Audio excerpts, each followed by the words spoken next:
Everybody asking how we doing, say we good. Don't need no one to tell me how to live just like they would. It ain't their business, but they in it, I don't know why. Revolved around my life after I found another.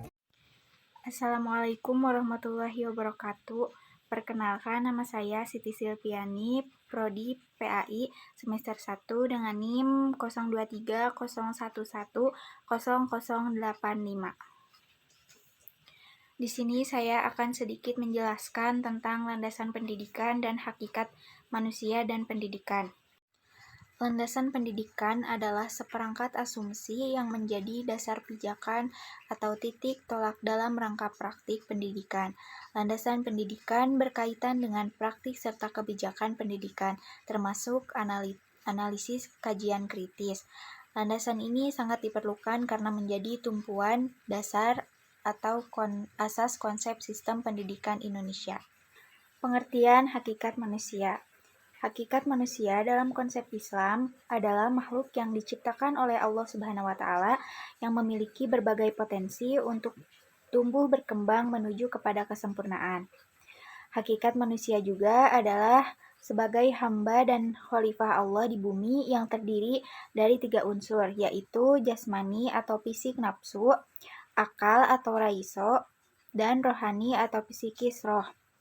Individu juga memiliki sifat rasional yang bertanggung jawab atas tingkah laku intelektual dan sosial, yang mampu mengarahkan dirinya ke tujuan yang positif, mampu mengatur dan mengontrol dirinya, dan mampu menentukan nasibnya.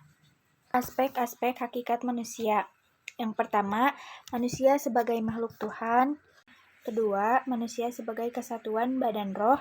Yang ketiga, manusia sebagai makhluk individu. Yang keempat, manusia sebagai makhluk sosial. Yang kelima, manusia sebagai makhluk berbudaya. Yang keenam, manusia sebagai makhluk susila. Dan yang ketujuh, manusia sebagai makhluk beragama.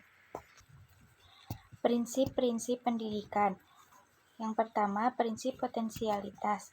Pendidikan bertujuan agar seseorang menjadi manusia ideal.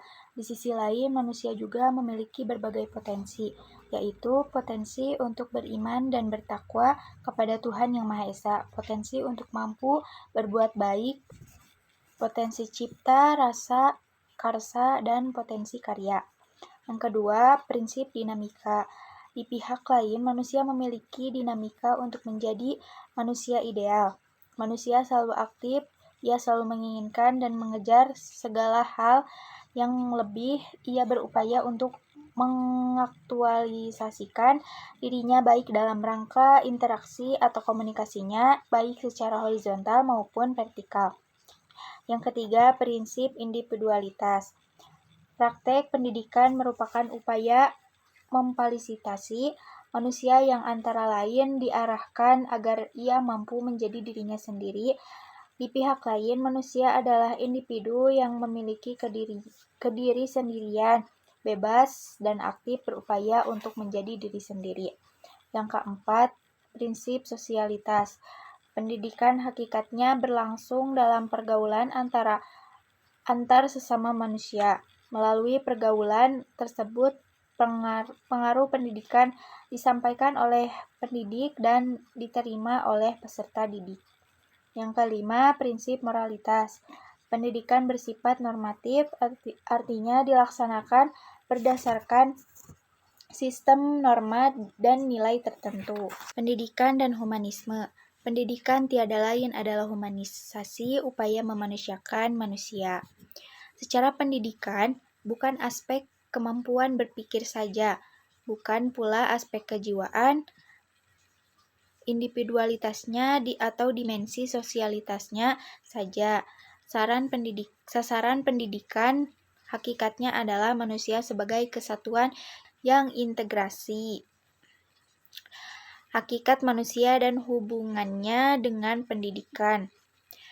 Adapun implikasi konsep Islam tentang hakikat manusia dan hubungannya dengan pendidikan Islam adalah: 1. Sistem pendidikan Islam harus dibangun di atas konsep kesatuan antara qalbiyah dan akliyah untuk dapat menghasilkan manusia intelektual dan berakhlak.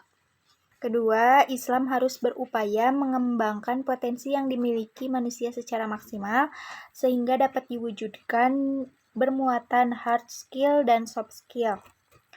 Ketiga, pendidikan Islam harus dijadikan sarana yang kondusif bagi proses transformasi ilmu pengetahuan dan budaya Islami.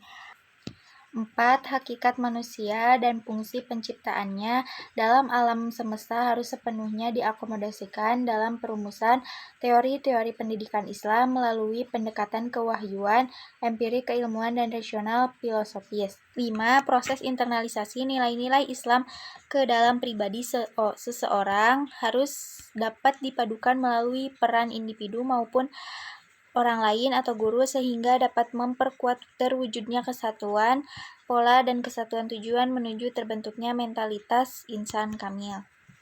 Sekian dan terima kasih. Mohon maaf bila banyak kesalahan.